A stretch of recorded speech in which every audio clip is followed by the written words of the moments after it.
Hola, bienvenida y bienvenidos una semana más a Rendimiento Evolutivo. Esta semana quiero hacer un episodio cortito pero a la vez interesante, y es que vamos a hablar de fisiología de redes. ¿Qué es esto de la fisiología de redes? Y vamos a dar algunas pinceladas de cómo funciona o cómo se mide, ¿vale? Vamos a intentar ir de la teoría a la práctica, así que al principio os voy a aburrir un poco explicando qué es y luego os daré algunos ejemplos un poco más útiles y claros.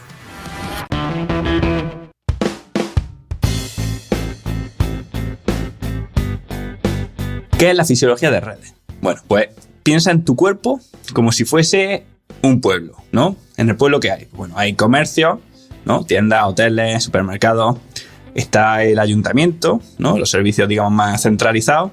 Y luego tenemos a las personas o a los trabajadores de esos comercios, ¿no?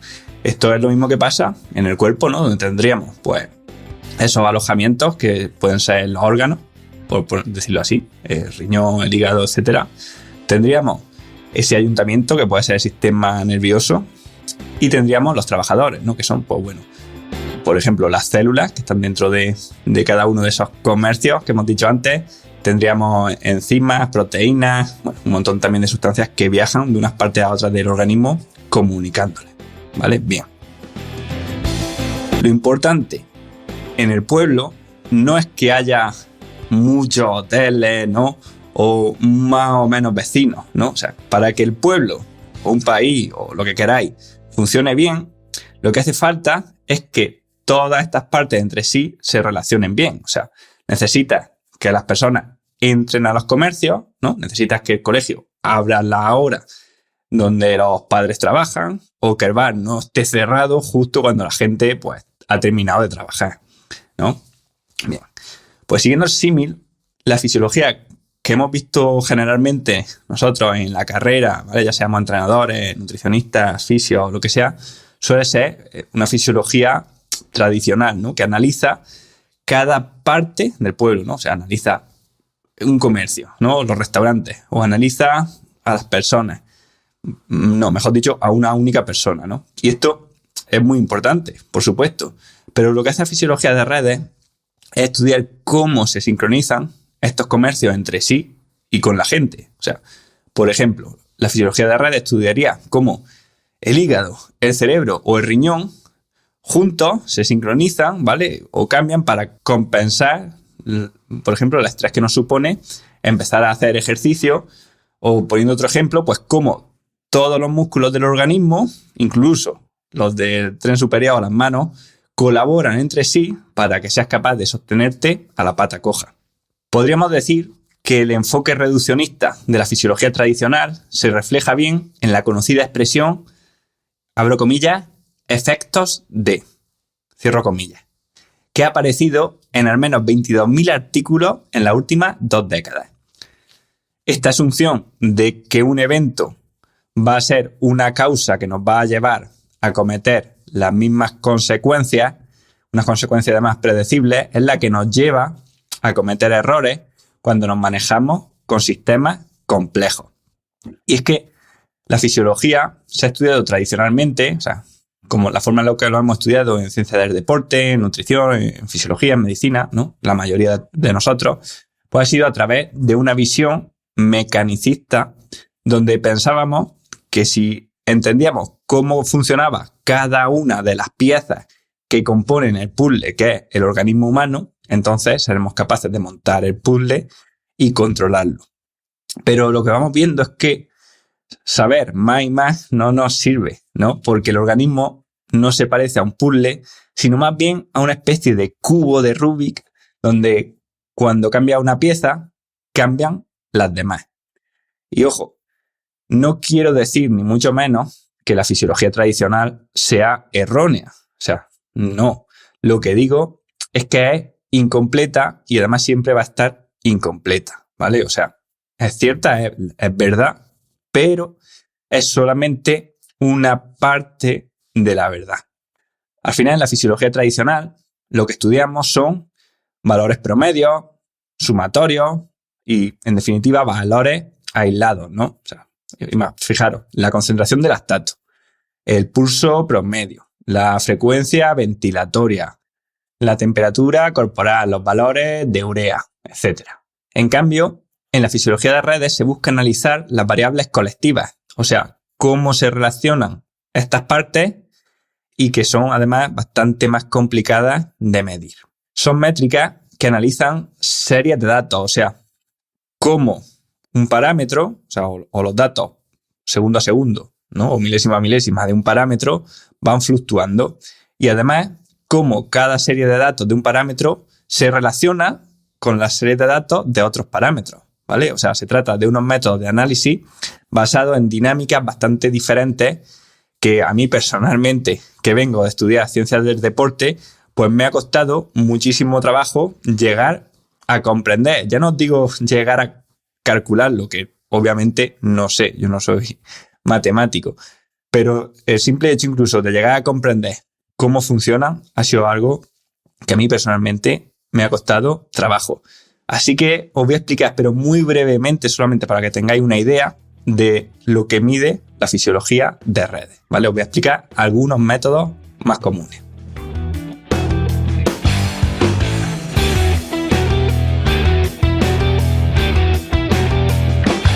Bien, empezamos con el método TDS, Time Delay Stability. El TDS busca patrones en los tiempos de demora. Mira, imagínate que estás corriendo. Durante el ejercicio, pues diferentes partes del cuerpo, ¿no? Como el corazón, los pulmones y los músculos están trabajando, ¿no? Y están trabajando además juntas, se están comunicando, ¿no? El corazón, los pulmones mandan oxígeno, el corazón ese oxígeno lo transporta con la sangre y los músculos lo utilizan. Bien. Están trabajando juntos. Pues lo que hace el método Time Delay Stability, TDS, es medir cuánto tiempo tarda un cambio en una parte del cuerpo, o sea, por ejemplo, un aumento de la frecuencia cardíaca, en afectar a otra parte, ¿no? Un aumento, por ejemplo, en la frecuencia respiratoria. Si cada vez que tu corazón late más rápido, tus pulmones aumentan la respiración después de un tiempo constante, entonces diríamos que hay una demora estable entre estos dos sistemas, ¿no? Esto indicaría una conexión fuerte y estable entre ellos. Bien, pues al analizar estos tiempos de demora y cómo cambian durante diferentes actividades, como correr o descansar, podemos entender mejor cómo las diferentes partes del cuerpo están conectadas y cómo trabajan juntas, especialmente en redes complejas como las que se encuentran en el cuerpo humano durante el ejercicio. Otro método es el que llamamos PCA, Principal Component Analysis, ¿no? Análisis de componentes principales, que sirve para encontrar patrones en series de muchísimos datos y variables. El PCA funciona a través de agrupar secuencias de muchísimos datos en categorías afines. Esto nos permite simplificar y encontrar relaciones que el exceso de información nos impedía contemplar. El tercero, por ir citándolos todos, es el método PSA, algoritmo de sincronización de fases, que se centra en cómo diferentes señales de un sistema se alinean en el tiempo de sus fases o no. Por ejemplo, el PSA lo que mide es cómo las fases de diferentes señales cíclicas se sincronizan o se van desincronizando en el tiempo, ¿no? Lo que nos ayuda a comprender cómo distintos sistemas corporales trabajan juntos durante el ejercicio, ¿no? Por ejemplo, el PSA podría utilizarse para examinar cómo la concentración de lactato y la concentración de cortisol se alinean o se desalinean a las diferentes intensidades del ejercicio. Cuarto, el método de correlación cruzada de fases, CCIP. Cross Correlation of Instantaneous Phases. Perdona, es que me hace gracia cuando digo las cosas en inglés porque mi acento sé que no es muy bueno, pero es que parece que si no lo dices en inglés te lo estás inventando. Bueno, pues el CCIP es parecido al anterior, pero permite comparar señales que no se dan de forma sincronizada, buscando retrasos o anticipaciones entre ellas. El método de correlación cruzada es útil para analizar señales que no están perfectamente sincronizadas, ¿no? Y esto nos ayuda a detectar relaciones temporales entre sistemas fisiológicos dinámicos, ¿no? Donde las respuestas pueden ocurrir con un retraso o con una anticipación, ¿no? Entonces, por ejemplo, con este método podríamos analizar cómo cambia la variabilidad de la frecuencia cardíaca cada vez que realizamos una zancada en la carrera. Y quinto, el DFA. Ya hice 2 episodios, ¿vale? DFA, Deep Fluctuation Analysis, que fueron los episodios 135 y 136 del podcast, cuando aún por entonces se llamaba Ciclismo Evolutivo. Aunque DFA no es un método de análisis de redes per se, se puede usar en combinación con otros métodos para analizar la complejidad temporal de las señales. El DFA es útil para separar la tendencia de una señal fisiológica de ruido aleatorio, permitiendo identificar patrones ocultos a largo plazo en series de datos como, por ejemplo, la frecuencia cardíaca o la electromiografía. Eso sí, DFA no es una medida tan buena como las anteriores para analizar redes, porque su aplicación se circunscribe al análisis de una única serie de datos en particular, ¿vale? Porque aunque nada nos impide aplicar DFA a diferentes parámetros y ver las relaciones entre ellos para entender el comportamiento en forma de red, como se está utilizando normalmente, es para medir un único parámetro, ¿no? Generalmente la frecuencia cardíaca. No me voy a extender más en esta porque además tenéis el podcast, además el episodio 136 hablaba específicamente de DFA alfa 1, pero sí es verdad que es una métrica que tiene algunos problemas, ¿no?, derivados de la relación que hay precisamente entre la respiración y la frecuencia cardíaca, y sí que al que quiera profundizar e investigar un poco más, os recomiendo la tesis doctoral de Pandelis Perakaki, que explica precisamente eso, ¿no? Los problemas que puede tener DFA alfa 1 cuando lo utilizamos para medir el ejercicio, porque los latidos cardíacos están demasiado relacionados con la frecuencia respiratoria y al final lo que estamos midiendo en realidad es la frecuencia respiratoria y no las pulsaciones.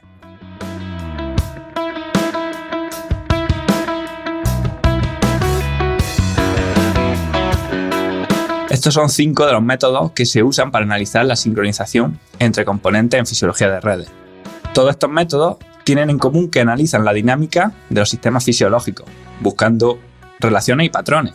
Sin embargo, el reto no es encontrar esos patrones, sino interpretar lo que significan para la salud y el rendimiento.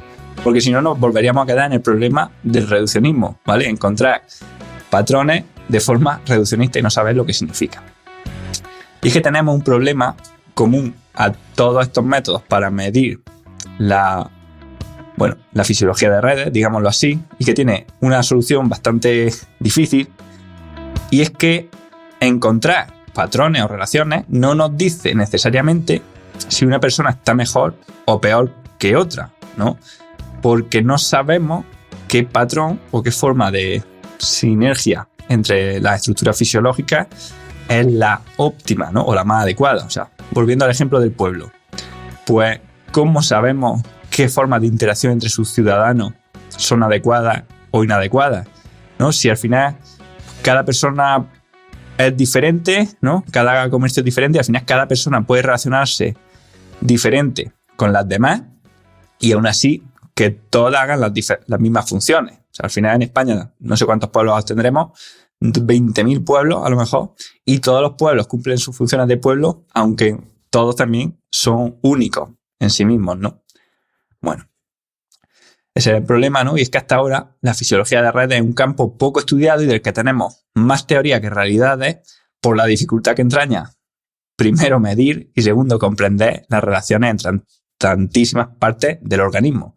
Entonces, claro, si ya es difícil analizar la relación que tienes tú con tu vecino, pues imagínate cuando entra en juego la que tiene el vecino con los suyos y estos con los demás y con el alcalde y con los comercios y luego viene el gobierno y les quita los impuestos, ¿no? En un efecto en cascada que al final acaba modificando cómo tú hablas con tu vecino otra vez. Aún y así, se han hecho trabajos interesantes midiendo la interacción entre órganos, como por ejemplo, la relación entre la respiración y el cerebro, y además sus estados asociados, como por ejemplo la relación que hay entre la respiración profunda o lenta y los niveles de ansiedad o los pensamientos rumiativos. Se ha analizado también la relación que hay entre la respiración y el sistema cardiovascular, ¿no? O cómo la forma en la que respiramos afecta la variabilidad de la frecuencia cardíaca. Se ha medido la relación entre corazón y cerebro, ¿no? Cómo el ritmo cardíaco afecta a los pensamientos o viceversa. La relación entre cerebro y músculo, ¿no? O cómo la activación transcraneal o la visualización pueden afectar a la contracción muscular. la relación entre el sistema endocrino y cerebral, ¿no? Cómo las hormonas afectan a nuestras emociones y pensamientos, la relación entre el ritmo circadiano y metabolismo, ¿no? Cómo los ciclos de luz y oscuridad afectan, pues, a nuestros procesos metabólicos, interacción entre el sistema digestivo y sistema nervioso, interacción entre los diferentes músculos, entre sistema nervioso y sistema inmunitario y otras tantas, ¿vale? De hecho, os recomiendo encarecidamente el libro Neurociencia del Cuerpo de la científica Nazaret Castellanos, porque es uno de los mejores libros para entender la fisiología de redes, sin lugar a dudas. Pues vamos con la parte práctica y divertida del episodio, ¿vale? Ya sabéis que, aunque porque no he parado de repetirlo precisamente, que la salud y el rendimiento, si es que se pueden separar, que a corto plazo sí, a largo plazo no, bueno, se debe a la correcta interacción entre los componentes que forman nuestro organismo. Como en el ejemplo del pueblo, para que este funcione no hace falta solo que tengas todas las partes de un pueblo, sino que éstas se relacionen correctamente. Bueno, pues esta relación no tiene una forma predefinida, ¿no? Hay pueblos y ciudades que funcionan perfectamente y ninguno es idéntico a otro. Del mismo modo que hay muchos tipos de bosques en el mundo y todos cumplen las mismas funciones con árboles y especies de animales, vegetales o de hongos muy diferentes. Bueno, pues diciendo eso, un deportista también puede ir a los mismos vatios poniéndose de pie y aumentando su consumo de oxígeno o quedándose sentado y oxidando más grasa y siendo más eficiente. Dicho de otra forma, la sinergia entre los músculos o entre músculo y órganos, o entre cerebro y órganos, pueden cambiar para que el estado del deportista, o sea, el seguir dando esos vatios, no cambie. Entonces, conforme la actividad cambia, lo hacen las sinergias que genera el organismo para solventarla. Por ejemplo, conforme aumenta el ritmo al que pedaleamos, necesitamos activar más fibras, más músculos o más recursos para hacerle frente. La sinergia de todos estos órganos, células, sistemas, ¿no? que sostienen la actividad, se va haciendo cada vez más sistémica, o sea, cada vez va reclutando nuevas partes del organismo y generando nuevas conexiones conforme las sinergias que había previas, pues fallan y se hacen insuficientes, incapaces para seguir sosteniendo el ritmo porque el ritmo ha aumentado o porque la fatiga ha hecho que falle, ¿no? Que se agote. Por ejemplo, un estudio de Verkhoyanski en 2009 muestra cómo la capacidad de generar acoplamientos y sinergias más efectivas durante el ejercicio se relaciona con un aumento del rendimiento deportivo. En un interesante estudio, Rafael Paul muestra en 2018 cómo el sedentarismo o las lesiones se asocian a una conectividad débil y lenta entre las partes de la red, mientras que el exceso de entrenamiento se asocia a una conectividad anormal de la red, ¿no? O sea, unas relaciones se hacen excesivamente fuertes, ¿vale? Se sobreexpresan como si fuesen pensamientos rumiativos dentro del cerebro y otras se hacen demasiado débiles y apenas se trabajan. Bueno, una forma de entender esto es con los conceptos de flexibilidad y rigidez. Cuando el deportista está en forma, es capaz de adaptarse muy rápidamente a los cambios en el entorno para los cuales está entrenado, ¿vale? Tiene facilidad de generar nuevas conexiones, o sea, nuevas sinergias adecuadas para solventar con éxito nuevos desafíos, ¿vale? Entonces, aquí, este deportista en forma podríamos decir que está en un estado flexible, ya que como una hoja verde es capaz de adaptarse rápido a las demandas sin romperse. En cambio, cuando el deportista está fatigado o está sobreentrenado o está enfermo o está envejecido, ¿no? Cerca del punto de agotamiento, su capacidad de adaptación es mucho más baja. Le cuesta hacer nuevas sinergias ya que las partes del sistema están demasiado constreñidas por la actividad, generando compensaciones para superar los daños en otras partes, ¿vale? Entonces aquí podríamos decir, siguiendo el símil, que está rígido, ¿no? Como una hoja de otoño, que ya no se adapta, sino que cuando le aumentan un poco la presión, lo que hace es que se parte.